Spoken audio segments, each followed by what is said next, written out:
Gracias por estar nuevamente con nosotros y vamos a seguir hablando un poco acerca del tema de la identidad, que es algo muy importante para la vida de cada uno de nosotros.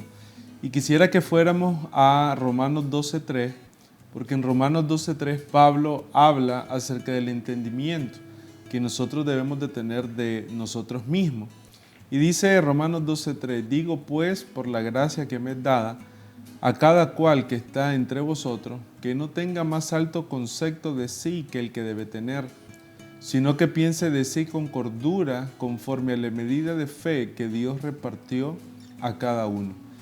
Yo creo que aquí Pablo comienza a dar un principio clave cuando hablamos de identidad, porque Pablo lo primero que dice, de acuerdo a la gracia que me ha sido dada, y uno se pregunta, ¿a qué gracia se refería Pablo?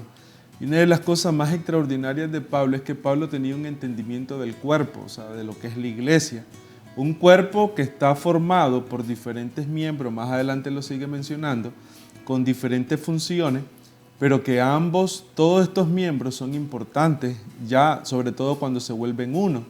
Entonces Pablo dice, ¿cuál es la clave para la vida de nosotros? Dice Pablo, que nadie tenga un mayor concepto. Esa palabra concepto quiere decir cómo yo me concibo internamente. O sea, ¿cuál es la valoración de quién soy yo internamente? ¿Cuál es la opinión? O sea, si pudiéramos definirlo, la opinión que yo tengo en mi mente de quién soy yo. Entonces Pablo dice que nadie tenga un concepto mayor de sí mismo que el que debe tener, sino que piense con cordura. Esa palabra cordura quiere decir con una mente sana, con una mente cabal, o sea, con una mente saludable, sino que piense con cordura conforme a la medida de fe que Dios le ha repartido. Entonces, cuando uno lee esta escritura, uno puede ver un principio poderoso, porque entonces la identidad, lo que está diciendo Pablo es que nosotros comenzamos a desarrollar identidad correcta desde la percepción que nosotros tenemos de adentro de nosotros. ¿Cuál es el concepto que yo tengo de mi persona adentro? Mi concepto no debe ser más alto, o sea, no debo tener una estimación, una sobreestimación, sino que el concepto que nosotros debemos de tener de nosotros mismos tiene que estar asentado en lo que Dios ha repartido.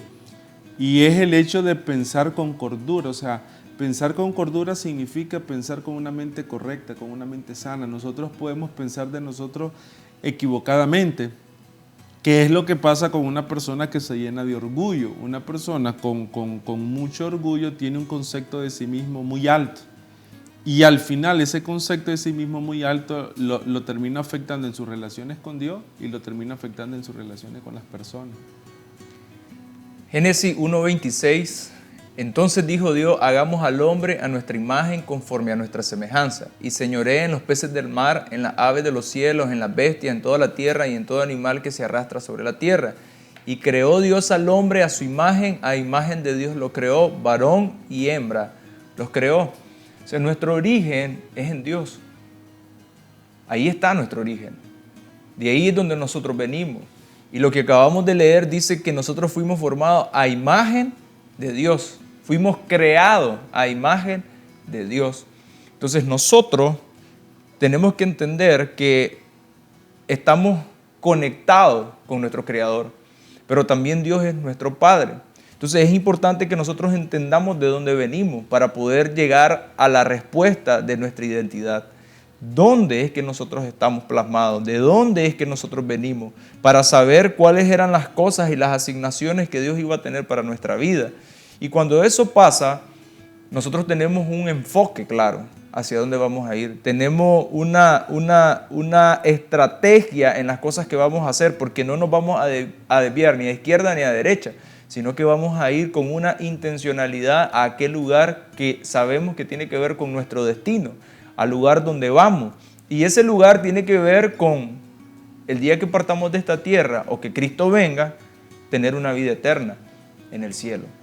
Entonces estamos en esta tierra porque el Señor nos envió, Él nos creó, pero un día nosotros vamos a partir y vamos a tener toda una vida eterna con Él. La pregunta es, ¿qué va a pasar entre medio? Entre el momento que vinimos a esta tierra y el momento que vayamos a partir. ¿Por qué estamos en esta tierra? Hay un propósito, hay un plan. En el caso de Moisés tenía que ver con convertirse en el libertador. ¿Por qué no otro? Era la asignación que él tenía. Y es ahí donde usted decía la importancia de no tener un mayor concepto, pero tampoco un menor concepto de quiénes somos nosotros. Porque cuando usted estaba leyendo Romanos 12:3, ahí hay una gracia que fue repartida. Hay una gracia que se entregó. Pero todos nosotros como hijos de Dios hemos recibido de la gracia. Es decir, todos tenemos algo. Lo que tenemos que dejar de hacer es dejar de competir, dejar de compararnos, dejar de pensar que alguien es mayor que nosotros o pensar que nosotros somos mayor que alguien más. Necesitamos resolver eso, porque no podemos estar en una competitividad, porque eso no nos va a dejar avanzar, no nos va a dejar tener paz, no nos va a permitir establecer lo que Dios quiere que nosotros establezcamos. Entonces, hoy más que nunca necesitamos entender que hay una gracia de parte de Dios. Y que nosotros lo que tenemos que hacer es empezar a tomar eso que ya nos entregó el Señor y comenzar a caminar. En el caso de Moisés fue llamado a ser el libertador y nosotros pudiéramos pensar, bueno, él era el más grande. En la función que tenía, sí pudiéramos decir que tenía una de las mayores responsabilidades. Sin embargo, nosotros más adelante en la Biblia vamos a ver que después él toma a un grupo. ¿Para qué? Para impartir del espíritu que estaba en él, para que le ayudaran a sobrellevar al pueblo. Y también entonces estos que fueron llamados, ¿son mejores que los otros? No, simplemente también cumplen con una función, con una asignación. Y poder entender nosotros hoy, pastor, de que todos tenemos una asignación de parte de Dios. Y no es una más grande y una más pequeña, sino que todos hemos recibido de su gracia y todos podemos tener un aporte. ¿Y por qué le digo esto? Porque cuando uno tiene conversaciones con las personas, cuando uno está en una consejería, uno se da cuenta que pasan dos cosas. O la persona se cree mucho, cree estar en un lugar que no está, o la persona se cree menos y está muy por debajo de lo que realmente es. Y entonces antes de darle un consejo para resolver asuntos matrimoniales, antes que darle un consejo para resolver asuntos en la relación padre-hijo, antes que darle un consejo para resolver asuntos de mayordomía en la finanza, primeramente, ¿qué le tenemos que hacer? Necesitamos afirmarlo en quién es.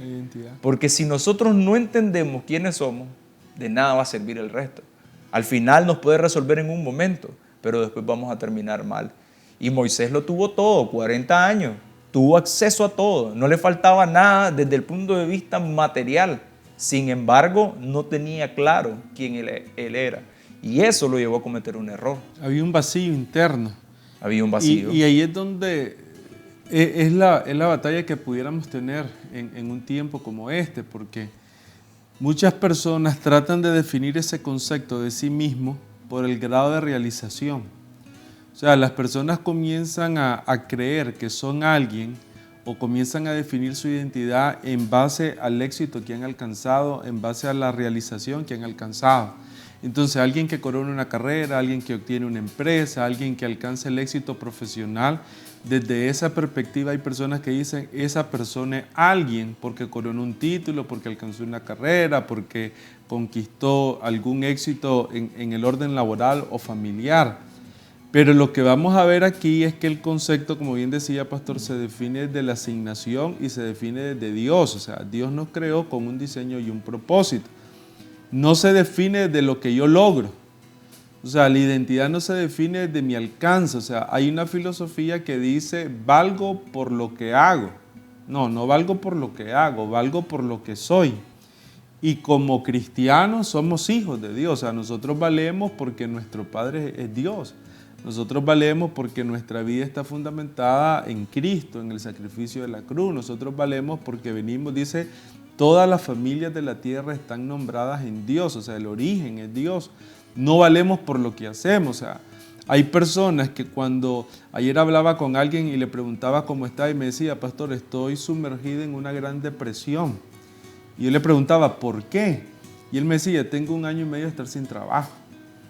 Entonces, cuando comenzamos a hablar, me comienzo a dar cuenta que él entra en una depresión, primero por no poder suplir las necesidades del hogar, pero también entra en una depresión porque él siente que no es nada, que al estar en la casa, que al no tener un trabajo, realmente no es nadie, no alcanzó nada.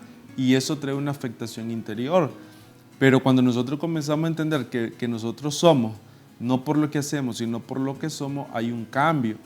Y esto es importante porque era lo que pasaba con Israel. En Éxodo 1 dice que el faraón, que sustituye al que estaba con José, vio al pueblo de Israel. Y cuando lo vio dijo, este es un pueblo grande, este es un pueblo que está creciendo, se está multiplicando y si no nos cuidamos, nos pueden destruir. Pero ¿cómo se miraba Israel? No se miraba como un pueblo grande, no se miraba como un pueblo fuerte, se miraba como un pueblo esclavo, como un pueblo oprimido. A veces el enemigo tiene más percepción de nosotros correcta que nosotros mismos de nosotros mismos, porque el faraón no estaba viendo, el faraón es una simbología del diablo, pero no, le estaba viendo a Israel como un pueblo grande, pero Israel se miraba como un pueblo esclavo. Y todo estaba centrado verdaderamente en el concepto que tenía este pueblo dentro de él. O sea, 400 años, o sea, la historia estaba marcando quiénes ellos eran. Por eso es que cuando a nuestra vida viene Cristo, nosotros podemos tener una historia difícil, complicada, de mucho dolor, de muchos errores. Pero cuando uno viene a Cristo, la identidad se afirma en el lugar correcto de nuestra vida. Y ahorita que estaba compartiendo eso, más adelante cuando ellos salen de Egipto y envían a los espías, y van los espías y 10 de los espías tienen un informe, tienen una perspectiva, y una de las cosas que dicen es, a nuestro parecer somos como langostas al lado de ellos, pero también dicen, al parecer de ellos también, nosotros somos muy pequeños, insignificantes. Entonces ahí lo que viene es 3 cosas. Lo primero es lo que yo pienso de mí. Lo segundo es lo que la gente piensa de mí. Pero también está lo tercero, que muchas veces es lo que nosotros no tomamos en cuenta. Es lo que Dios piensa de mí. Sí. Y tal vez no es solo piensa, porque la palabra correcta debería de ser lo que Dios dice que yo soy. Lo que Él ya estableció en mí. Y entonces es ahí donde nosotros necesitamos cambiar. Efesios 2:10 nos dice, porque somos hechura suya, creados en Cristo Jesús para buenas obras, las cuales Dios preparó de antemano para que anduviésemos en ellas. Es decir, hay un propósito en nosotros que tiene que ver con hacer buenas obras. Es decir, que necesitamos empezar a ver que no estamos en esta tierra simplemente por estar. No estamos para solamente tomar aire y esperar el día que tengamos que partir. Nuestra vida no tiene que ver como tal vez nos enseñaron en la primaria, la secundaria, donde vamos a estudiar ciencias naturales y nos dicen los seres humanos nacen, crecen y mueren. Y si lo extendemos un poco más, nacen, crecen, estudian, trabajan, se reproducen y mueren. Esa no es nuestra vida. Eso no es nuestro propósito. Nuestro propósito tiene que ver con venir a esta tierra y establecer aquello que Dios nos dijo que hiciéramos. Y ahí todos nosotros como hijos de Dios somos parte. Simplemente necesitamos abrirnos. Simplemente necesitamos prestar atención al Señor. Simplemente necesitamos tener un encuentro con Él. Y Él quiere tenerlo, donde Él nos va a mostrar cosas que jamás nosotros nos imaginamos. Pero lo primero que Él necesita hacer en nuestra vida es afirmar nuestra identidad y poder tener una respuesta a eso. Y cuando digamos, ¿quién soy yo? La respuesta que sintamos en nuestro corazón sea, yo soy un hijo de Dios. Les agradecemos por haber estado con nosotros y vamos a continuar compartiendo sobre todo lo que tiene que ver con identidad. Así que le invitamos a que nos siga acompañando y siempre esté conectado con nosotros. Les agradecemos y que Dios les bendiga.